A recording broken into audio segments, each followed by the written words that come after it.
Hello everyone and welcome back to our channel JK Alerts. So I hope you are doing well. So in this video we will discuss Himalayas. तो जैसे कि पिछले वाली video में मैंने आपको trans Himalayan ranges के बारे में बताया था और ट्रांस हिमालयन रेंजेस बेसिकली वो रेंजेस होती हैं जो हिमालय के बियॉन्ड है, मतलब हिमालय जहाँ पे खत्म होते हैं उसके ऊपर जितने भी आपको रेंज दिखेंगी वो सारी की सारी ट्रांस हिमालयन रेंजेस होंगी।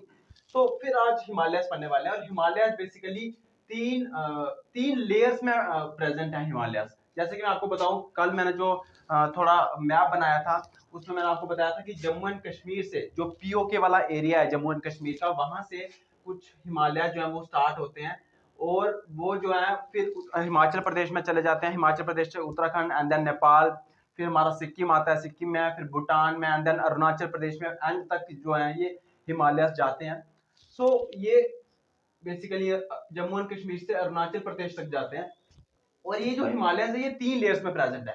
कहने का मतलब जिनकी मैं अभी बात कर रहा हूँ कि जम्मू एंड कश्मीर से अरुणाचल प्रदेश तक जाते हैं, वो मैं बात कर रहा हूँ ग्रेटर हिमालयस की।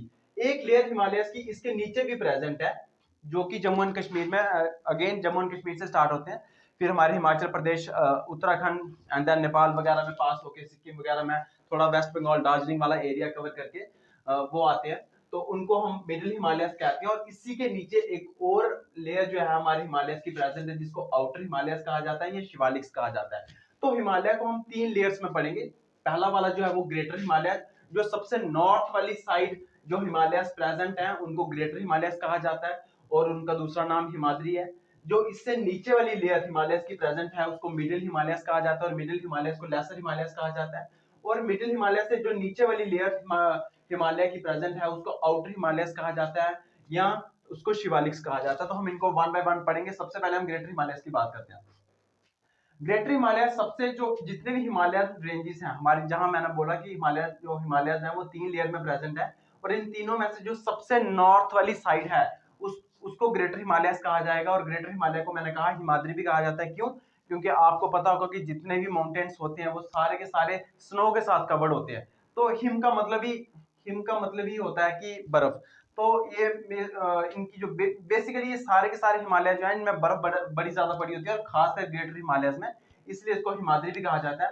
अगर मैं एवरेज हाइट की बात करूं उनके, तो जो माउंटेन्स होते हैं और जो हिल्स होती हैं और जो प्लेट्यूज होते हैं उनकी हाइट जो है वो बेसिकली सी लेवल के कंपैरिजन में मेजर की जाती है। तो इनकी जो एवरेज हाइट है इन सारे पहाड़ों की, मतलब ग्रेटर हिमालय में जितने भी माउंटेन्स आते हैं उन सबकी हाइट जो है वो 6100 मीटर है, अप्रोक्सीमेटली 6100 मीटर। तो आप सोच सकते हैं कि ये वाले पहाड़ जो ग्रेटर हिमालयस हैं ये कितने बड़े होंगे जिनकी एवरेज हाइट 6100 मीटर है। और ये जो हाइट हम नोट कर रहे हैं ये मैंने कहा कि हम सी लेवल के कंपैरिजन में हम ये जो है इनकी मेजर करते हैं हाइट को।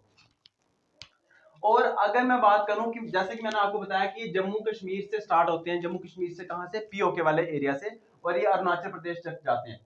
और अगर मैं इनकी लेंथ की बात करूं जम्मू कश्मीर से लेके अरुणाचल प्रदेश तक, तो इसकी इनकी जो लेंथ है वो 2400 किलोमीटर है, 2400 किलोमीटर है। अब क्वेश्चन ये बनता है कि जहां से ये स्टार्ट होते हैं वो पहला वाला जो माउंटेन है वो कौन सा है, तो वो है नंगा पर्वत। नंगा पर्वत जो कि पीओके में है, ये नंगा पर्वत से स्टार्ट होते हैं और अरुणाचल प्रदेश या तिब्बत, जैसे मैंने आपको रिवर्स वाली वीडियो में बताया था कि जो ब्रह्मपुत्र रिवर है वो बेसिकली टर्न लेती है और अरुणाचल प्रदेश में एंटर करती है। तो टर्न जहां से लेती है उस पहाड़ का नाम है नामचा बर्वा। तो ये नामचा बर्वा तक जाते हैं बेसिकली ग्रेटर हिमालय। तो ग्रेटर हिमालय में सबसे ऊंचा जो पहाड़ है माउंट एवरेस्ट वो ग्रेटर हिमालय में है। माउंट कंचनजंगा जो कि सिक्किम है, जो कि वर्ल्ड का 3rd हाईएस्ट पहाड़ है, माउंटेन है, वो भी ग्रेटर हिमालय में है। माउंट मकालू जो कि 5th हाईएस्ट माउंटेन है वो भी हमारा ग्रेटर हिमालय में है। तो ये सारे के सारे mount Everest, mount Kanchenjunga, mount Makalu, ये सारे के सारे ग्रेटर हिमालय के पार्ट है। और ये कॉन्टिन्यूस रेंज है। कहने का मतलब ऐसा नहीं है कि कुछ जगह पहाड़ है और कुछ जगह प्लेन है, फिर कुछ जगह पहाड़ है कुछ जगह प्लेन है, ऐसा नहीं है। ये कॉन्टिन्यूस रेंज है और इस रेंज की जो लेंथ है वो 2400 किलोमीटर है, जैसे कि मैं बता चुका हूँ। और ये बने कैसे हैं बेसिकली, जैसे सबसे पहले ग्रेटर हिमालयस बने होंगे, फिर जब इनकी डिन्यूडेशन हुई होगी, मतलब sediments of course weathering process वगैरह होते रहता है, तो ये डिपॉजिट होते जाएंगे इधर, फिर ये छोटे वाले पहाड़ बने होंगे, फिर जिनको हम मिडिल हिमालयस कहा जाता है, फिर इनकी डिन्यूडेशन हुई होगी और फिर हमारे जो है आउटर हिमालयस बने होंगे और ये इनसे भी छोटे हैं। तो इसीलिए जो आउटर हिमालयस और मिडिल हिमालयस हैं इनकी हाइट जो है वो ग्रेटर हिमालयस के कंपैरिजन में छोटी है। और बेसिकली ग्रेटर हिमालय जो है बेसिकली इनमें as compare to middle Himalayas और आउटर हिमालयज में कम बारिश पड़ती है।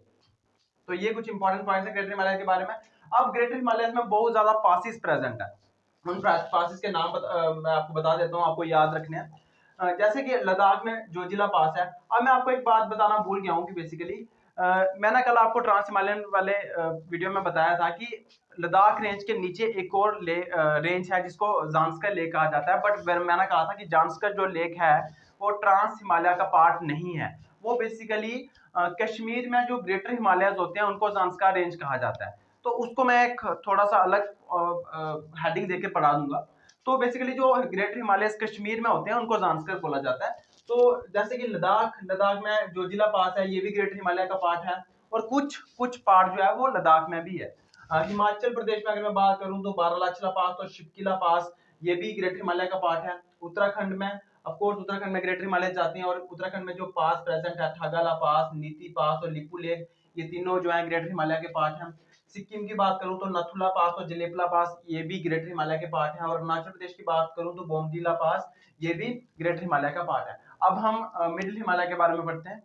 मिडिल हिमालय के बारे में खास बात यह है कि इसकी जो हाइट है as compare to Greater Himalaya वो बहुत कम है। ग्रेटर हिमालय की जो हाइट थी वो 6100 मीटर थी एवरेज हाइट की अगर मैं बात करूं, और मिडिल हिमालय की जो एवरेज हाइट है वो 3700 से 4500 के बीच में रेंज के बीच में लाई करती है। और जैसे कि ग्रेटर हिमालय मैंने बताया था ये कॉन्टिन्यूस रेंज है 2400 किलोमीटर, पर मिडिल हिमालय की बात करूं तो ये डिसकॉन्टिन्यूस है। कुछ जगह पे आपको ये पहाड़ दिखेंगे, कुछ जगह पे प्लेन दिखेगा, कुछ जगह पे पहाड़ दिखेंगे, कुछ जगह पे प्लेन। तो इस तरह से है ये मिडिल हिमालय, तो ये डिसकॉन्टिन्यूस है। अगर मैं इंपॉर्टेंट रेंजेस की बात करूं मिडिल हिमालय में, ऑफ कोर्स क्योंकि बड़ी सारी रेंजेस बनेगी, क्योंकि मैंने ये कहा कि जैसे ये कुछ पहाड़ कुछ जगह पे है, कुछ जगह पे नहीं है, कुछ जगह पे है, तो ये अलग से रेंज बन जाएंगी, ये अलग से रेंज बन जाएंगी। तो इंपॉर्टेंट रेंजेस जो मिडिल हिमालय में आती है वो पीर पंजाल जो कि सबसे लॉन्गेस्ट है। मिडिल हिमालय की पूछा जा सकता है कि सबसे लॉन्गेस्ट रेंज कौन सी है, तो वो है पीर पंजाल। तो पीर पंजाल कहाँ पे है? कश्मीर में। और ये भी पूछा जा सकता है कि पीर पंजाल जो है वो किस हिमालय का पार्ट है, ग्रेटर हिमालय का, मिडिल हिमालय का, आउटर हिमालय का, और वो है मिडिल हिमालय का। जैसे धौलाधर रेंज जो है ये हिमाचल प्रदेश में है, मसूरी रेंज उत्तराखंड में है, महाभारत रेंज नेपाल में है, दार्जिलिंग हिल्स वेस्ट बंगाल में है। आपको पता ही होगा कि जो दार्जिलिंग बेसिकली जो एरिया है वेस्ट बंगाल का वो नेपाल के बिल्कुल आस पास है। तो ये नहीं समझना कि वेस्ट बंगाल तो बहुत नीचे है, दार्जिलिंग कैसे इसका पार्ट बन गया। तो दार्जिलिंग जो है वो नेपाल के बिल्कुल पास में है। तो ये कुछ इंपॉर्टेंट रेंजेस है जो मिडिल हिमालय में है। अब आपको मैं खास बात ये बता दूं, जैसे मैंने आपको बताया था कि सबसे पहले ग्रेटर हिमालयस बने, फिर ग्रेटर हिमालय की डिन्यूटेशन हुई, मतलब आप कह सकते हो डिग्रेडेशन हुई। कहने का मतलब जो सेंटिमेंट्स हैं वो बह के नीचे आए, और फिर हमारे मिडिल हिमालयस बने, और मिडिल हिमालयस की फिर दोबारा डिन्यूटेशन हुई और हमारे आउटर हिमालयस बने। फिर हुआ क्या कि ये एक तरह की वैली बन जाती है, ये एक तरह की वैली बन जाती है। बट होता क्या कि जब ये वैली में मिट्टी भर जाती है तो ये फ्लैट बन जाती है। ये जब जो वैली होती है अगर वो फ्लैट बन जाए तो उसको हम डून कहते हैं, उसको हम डून्स कहते हैं। तो जो ये लेसर हिमालय जिसको हम मिडिल हिमालय भी कहते हैं, मिडिल हिमालय और आउटर हिमालय के बीच में ये वैलीज हैं, ये फ्लैट वैलीज हैं जिनको डून्स कहा जाता है। तो आपको पता होगा कि देहरादून, पतली डून, ये सारे के सारे जो है इन्हीं तरह की वैलीज में प्रेजेंट है। लोग रहना स्टार्ट कर जाते हैं यहाँ पे। तो इस तरह की वैलीज को, फ्लैट वैलीज को डून कहा जाता है, जिसमें से हमारा जो पतली डून है, देहरादून है, ये इंपॉर्टेंट फेमस है। अब मैं अगर बात करूं मिडिल हिमालयस में, आपको पता होगा कि जितने भी हमारे हिल स्टेशन हैं वो सारे के सारे मिडिल हिमालयस में है। हमारी जो कश्मीर वैली है वो भी मिडिल हिमालय का पार्ट है, मतलब वो मिडिल हिमालय में है। कांगड़ा और कुल्लू वैली आपने हिमाचल प्रदेश की सुनी होगी, बहुत फेमस वैलीज हैं, ये भी मिडिल हिमालय का पार्ट है। जितने भी हिल स्टेशन जैसे कि मैंने बात की, शिमला जो है हिल स्टेशन है, ये भी मिडिल हिमालय में है।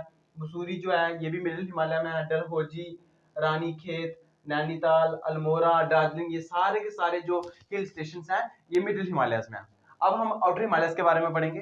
आउटर हिमालय के बारे में खास बात ये है कि ये सबसे आउटर मोस्ट रेंज है। आउटर मोस्ट रेंज कहने का मतलब ये है कि सबसे पहले जो ग्रेटर हिमालयस आते हैं, उसके नीचे जो है ये मिडिल हिमालयस आते हैं, उसके नीचे जो है आउटर जो है जो हमारे शिवालिक्स आते हैं, जिसको हम आउटर हिमालयस कहा जाता है। तो ये सबसे आउटर मोस्ट रेंज है, बाहर की तरफ है। तो अब अगर मैं बात करूं कि ये कहां से लेके कहां तक एक्सटेंड करती है, तो ये जम्मू डिवीजन से, मतलब हमारे जम्मू एंड कश्मीर से, जम्मू डिवीजन से ये असम तक जाती हैं। तो अब इनकी जो एवरेज हाइट है वो कुछ ज्यादा नहीं है, 900 से 1100 के बीच में है। बहुत छोटे हैं ये, क्योंकि मैंने बताया था आपको सबसे बड़े जो है वो ग्रेटर हिमालयस हैं, फिर उनसे जो छोटे हाइट के हैं वो मिडिल हिमालयस, और सबसे छोटे हाइट के जो है आउटर हिमालयस हैं। और शिवालिक जो रेंजेस हैं इनको डिफरेंट डिफरेंट नेम से पुकारा जाता है। जैसे जम्मू डिवीजन में इनको जम्मू हिल्स कहा जाता है, मतलब जम्मू में जो हिल्स हैं वो आउटर हिमालयस है। उत्तराखंड की अगर मैं बात करूं तो ढांग रेंज है, डुंडवा रेंज है, ये दोनों आउटर हिमालय का पार्ट है। नेपाल की अगर मैं बात करूं तो चूड़िया घाट हिल्स, ये जो आउटर हिमालय का पार्ट है। तो ये कुछ इतना खास नहीं है जितने ग्रेटर हिमालय और मिडिल हिमालय इंपॉर्टेंट है। फिर मैं आपको बता रहा था कि जांस्का रेंज कुछ भी नहीं है, इसको अलग से नाम दिया गया है, बट है ये हमारा हिमालय का ही पार्ट। तो जो हिमालय कश्मीर में होते हैं उनको जांस्का रेंज कहा जाता है। तो कोई पूछे कि जांस्का रेंज क्या है, तो हिमालय जो कश्मीर में है उनको जांस्का रेंज कहा जाता है। और ये जांस्का रेंज जो है कश्मीर से लेके उत्तराखंड तक एक्सटेंड करती है। कहने का मतलब जम्मू एंड कश्मीर से फिर हिमाचल प्रदेश में आया, फिर हिमाचल प्रदेश से उत्तराखंड तक है। अगर इंपॉर्टेंट पीक्स की बात करूं तो बहुत ज्यादा इंपॉर्टेंट पीक्स जांस्का रेंज में है। जैसे माउंट कैमेट जो है वो यहीं पे है, जांस्का रेंज में है। आपने नंदा देवी बायोस्फीयर रिजर्व सुना होगा, वो भी जांस्का रेंज में है। केदारनाथ जो कि सिटी है वो भी जांस्का रेंज में है।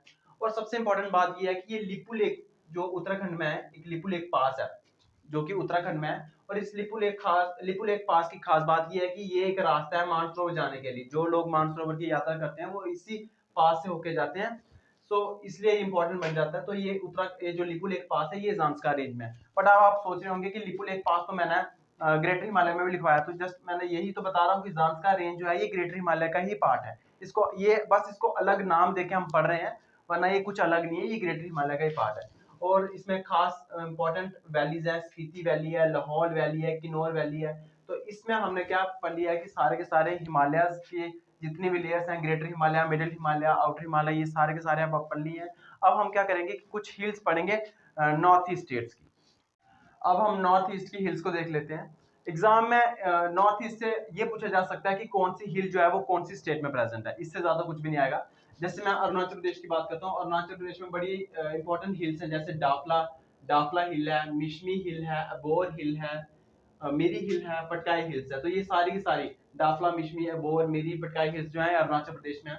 तो ये पूछा जा सकता है कि मिशमी हिल कहाँ पे है या अबोर हिल कहाँ पे है। असम की अगर मैं बात करूं तो असम में एक इंपॉर्टेंट हिल है, दैट इज मिकिर हिल। तो ये पूछा जा सकता है कि मिकिर हिल कहाँ पे है, असम में है। मेघालय में 3 हिल्स हैं, बहुत इंपॉर्टेंट है, आपको पता भी होगा, गारो, खासी, जंतिया। गारो, खासी, जंतिया हिल्स, ये तीनों की तीनों मेघालय की हिल्स हैं। नागालैंड की बात करूं तो नागा हिल्स है यहाँ पे। और नागा हिल की इंपॉर्टेंट बात ये है, मैंने एक बार पेपर में क्वेश्चन देखा था कि नागा हिल्स की जो सबसे हाईएस्ट पीक है वो कौन सी है, तो वो सारामती है। तो मैंने लिख दिया यहाँ पे, Saramati is the highest peak. और मिजोरम की बात करूं तो मिजोरम में मिजो हिल्स है, या जिसको लुशाई हिल्स भी कहा जाता है। तो मिजो हिल की जो सबसे हाईएस्ट पीक है वो ब्लू माउंटेन है। सो इस वीडियो में हमने नॉर्थ ईस्ट की हिल्स को देखा है और पूरे हिमालय को पढ़ लिया है। सो मिलते हैं नेक्स्ट वीडियो में, थैंक यू।